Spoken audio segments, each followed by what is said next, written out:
BTS drops The Life of a Showgirl, sells 2.7 million copies in a day, breaks every streaming record imaginable, and somehow that's a flop. If this is failure, I'd like to underachieve like professionally on that level. But here's the twist, right?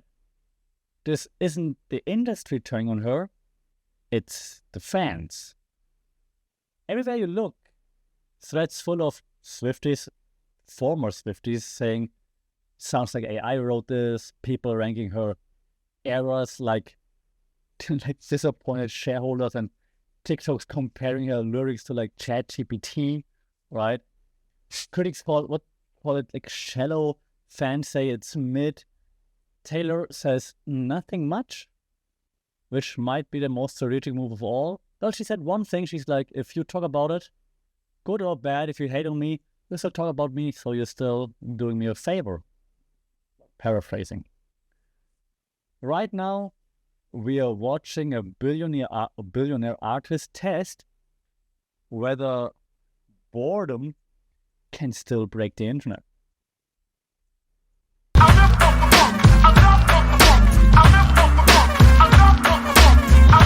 Saudi Cup, and welcome to another episode here for the Fandom Mindful Media and Taylor Swift.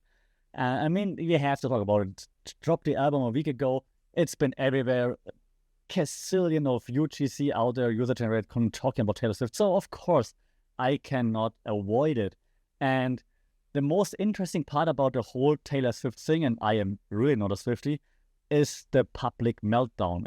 I'm really not surprised. I'm really fascinated by it. That's the right word. Like, I mean, let's start with actually romantic, right? The song everyone's citing in this case. It's the symbolic punching bag in this case. Everyone's hitting it, and right, which is understandable by looking at the lyrics, because what you see right now in fans saying is like, this cannot be the same woman who wrote like All Too Well, for example. This is how is the same person writing those lyrics right now, right? And the the total whiplash, like upbeat disco aesthetics, hollow lyrics, camp on purposes, defenses, like what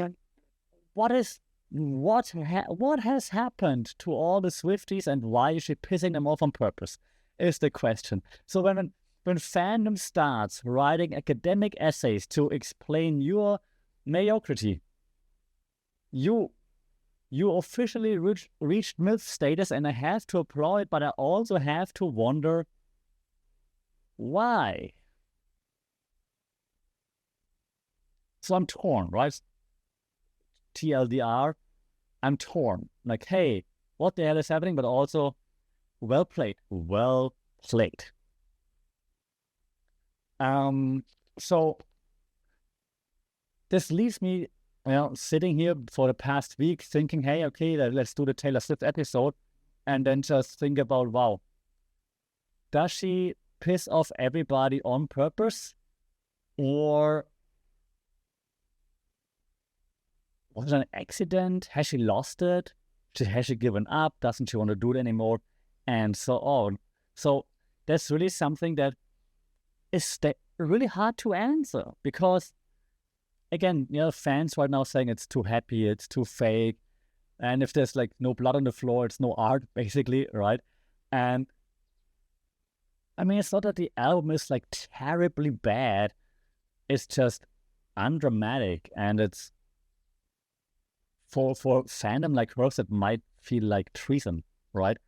And it just doesn't sound like a Taylor Swift album. It sounds like any other pop album that anyone could have written, and then maybe using Suno to actually create it. And the thing is also that Taylor, she built like this, we talked about this on the podcast before, like she built like this parasocial, you remember that, right? Parasocial, meaning like you have a strong connection to a celebrity, even though they don't really know you, but you feel like you're really part of her life and really know them. So she has this parasocial empire, letting us in on her feelings, on her developments, on her relationships, everything, right? And this feels like taken away, and all this happiness, and I like touching the wood and stuff. just feels like off-brand. This happy-go-lucky girl feels very much off-brand. And because she built that parasocial empire on heartbreak, basically.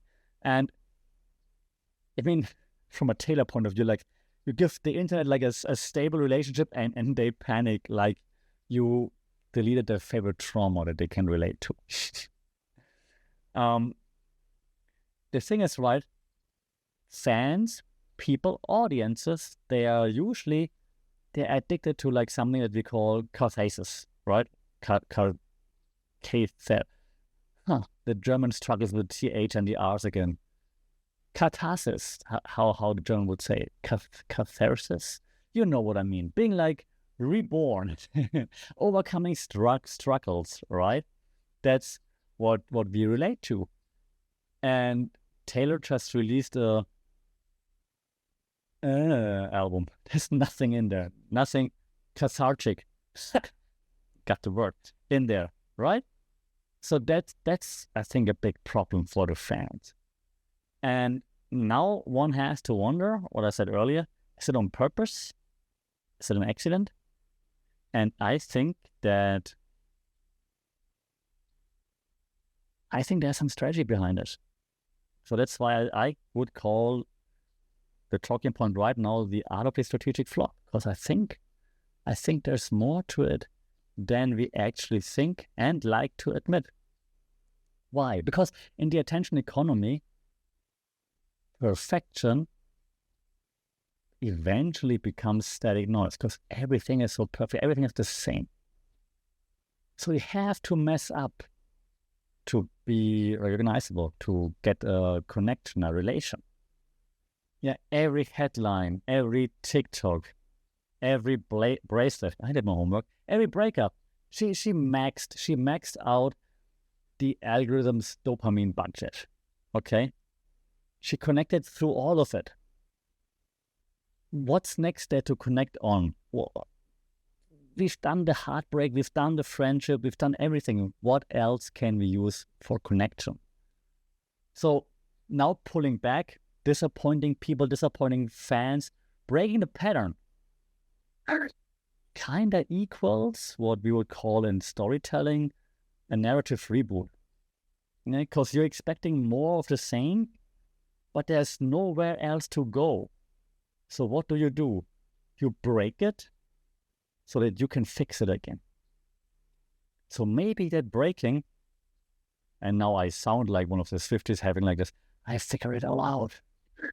She ate some very orange mango the other day and it was October 13th and it actually means, no, but I'm saying sometimes you have to break something on purpose so that you can bring it back together again and make it better and maybe even different, okay? And the algorithm as well as the users, us, the audience, we love redemption arcs. Coming back from being called dead and no one cares about you anymore, no one wants to hear from you anymore. People love that. People love it, the algorithm loves it. But before you can come back, what do you need? Cancellation. You need a dip. If there's no dip, you can't come back. And she did it before. So she's definitely sure she can do it again. Am I a Swiftie? Actually, romantic right now is becoming a meme. Engagement skyrockets. In a different way than usual, but hey, mission accomplished. Everyone's talking about it. It's not failure in a failure sense of way. It's traffic engineering. It still works. And it works. It's supposed to work. In a way, it's supposed to work. They compare it to like a brand that does like a limited drop of something. It's controlled scarcity, right? We understand it, why this happens. She's doing the same thing with approval. And she controls when we hate and when we clap.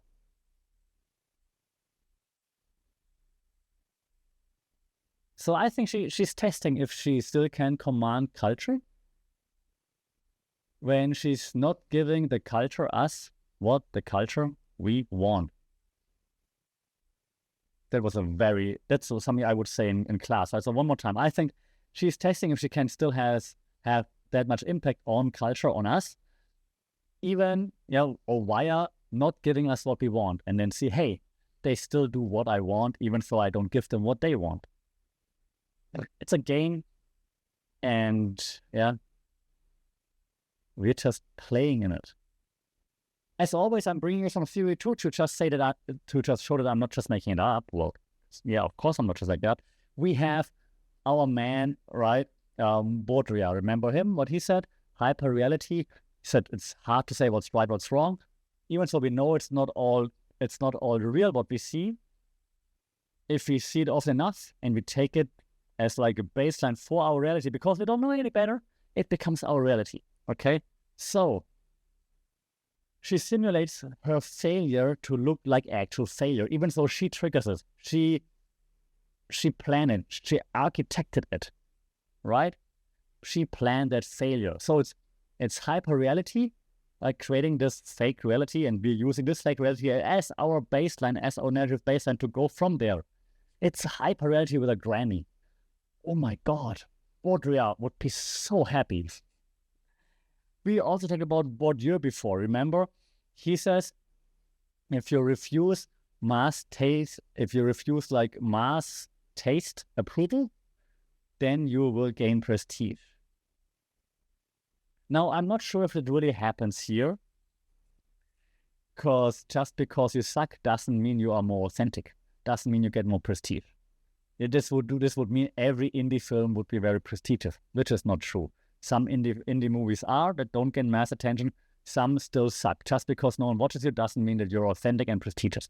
Same thing goes for lyrics. You can be bad on purpose, sure. Doesn't mean you should be prestigious or you should be labeled super authentic just because you suck. Just saying. But there is a theory out there that suggests don't go for mass approval. Might lead to more prestige, but then you still need to show some kind of quality. Just sucking on purpose might not be enough. Okay, unless you are maybe a fun horror franchise or something like that. We also have a theory by Banet-Weiser that suggests you get rebirth through humiliation. That's how he called it, okay? So he says, we look at, like, in this case, the fallen goddess arc, and this might sell better than what he calls in the theory, divine consistency. Meaning you can't always be awesome. What I said in the intro, if you're always awesome to the highest levels, then there's nothing to build on. You're at the top already. What else do you add? So you have to fall from grace to rebuild yourself. Okay.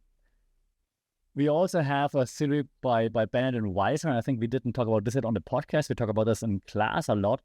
That when authenticity becomes an aesthetic, it can lead to burnout eventually. It's like, oh my God, you're so authentic all the time. I'm so connected to you all the time. I can't take this anymore. Right? This is then the burnout sincerity, maybe. So the connection is just too much of it. You're like, as an artist, I've given you so much. As a fan, I consumed so much of it. It's really enough. I'm done with it now. Damn it. And even so you would expect more of the same, you probably wouldn't be able to take much more of the same. And so that's when you also hit the reset button. Okay. And to not go too hardcore lecture style today, so to make sure that Taylor also sees it.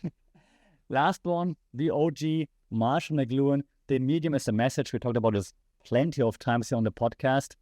In this case, her silence, she came out with like, talk about me, you're doing me a favor. But her detachment from the fan connection, in this case, and the rollout of the album itself, like all the Easter eggs, the clues, everything else besides the music is a bigger masterpiece than the music itself. That makes sense. So the medium is the message.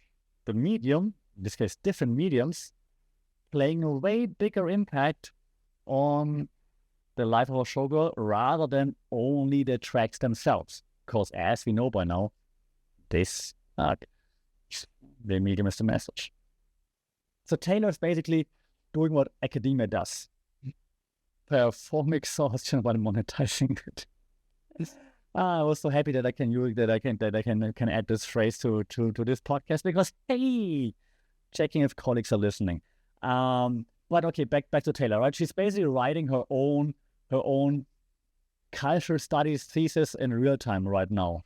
And all of us, we are like the peer reviewers, okay? So I think that's something that we could be looking into because we are all giving feedback on it. Right now, all the feedback is pretty similar to a reviewer too, who's always criticizing everything you do. Okay, let's go to some evidence though, because I'm not just making stuff up, obviously. I noted some down, okay? So Pitchfork says, okay, it's hilarious actually, like, because they know, or we know that mid-reviews get rage traffic, but in this case, the mid-reviews actually hit the fans. Like usually they do mid-reviews to get rage traffic, like, what the hell are you talking about? It's awesome. But this time it's actually like, yeah, it kind of sucks. It's very funny. The Guardian calls it a little too pleased with itself, and I think that hits the nail on the head. Not a big Guardian fan usually, but I mean, if you listen to the lyrics, you're like, come on. That's like a 16-year-old chuckling at himself or having like a funny punchline. Of course, fans still dissect all the lyrics like it's sacred text. Like, is Showgirl actually secretly about like this parasocial burnout, as I explained earlier? Like, I can't give any more. I can't have any more connections. Or are we just reading too much into it? Yeah, billion TikToks out there, cutting between like disco visuals and this old heartbreak lyrics, asking, where's the pain, Taylor? Where's the pain? Well, the pain's with you listening to this kind of music. There's the pain.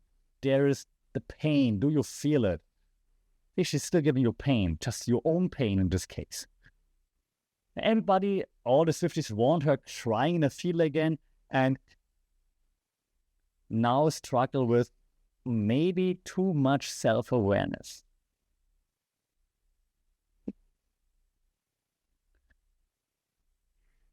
But, and this is not the first time that this happens, right? And now I'm giving you some examples from back in the day. David Bowie, he used to be a big pop star, if you don't know. Bowie killed Ziggy, right? If you don't know what it means, Google this right now. I'm educating you, okay? Madonna tanked with erotica back then, and then became like a completely different kind of mythical pop culture icon. Beyonce flips genres and also had her critics hating on her for a while. And do I even need to mention Kanye? Right? So every big pop culture icon goes through something like that. Now the question is, will we see the rebirth? And how will we see it? How will we witness it? Because again, every pop culture icon learns that reinvention looks like failure in real time, but then you're coming out of it. So that coming out of it, out of your own constructed, purposefully architected, built failure that you planned, you should be coming out of that. So basically the takeaway is flop now, legend later. And I think that's the playbook. All right, wrapping things up. Once again, I think the real subject here is not the music. It's management. It's management of myth, of emotion, of expectation. And she's trying to be in charge of all of it. She's not losing control. She's testing the voltage limit of her fans' loyalty. How far can she go with disappointing them until they flip? We, the media, calls it a flop because we cannot admit that we're bored. And she knows that boredom is the next currency. Her audience right now wants trauma, And she's giving him theater without wanting trauma. So what she's doing is actually giving us fans trauma by not giving us her trauma, but by creating our own trauma. So this time Taylor did not break the internet. She just proved that the internet doesn't know what to do with satisfaction. And again, not a Swiftie, but have to admit, I think right now, she's the only artist who can sell Disillusionment as a deluxe edition. Let me know what you think. What do you think about the life of Showgirl? How did you like it? How did you feel about it? Let us know in the comments. Shout out. Leave a review. That really helps. Like, share, subscribe. That helps too. Until then, stay safe. Take care. Listen to some good music. Sawadee ka.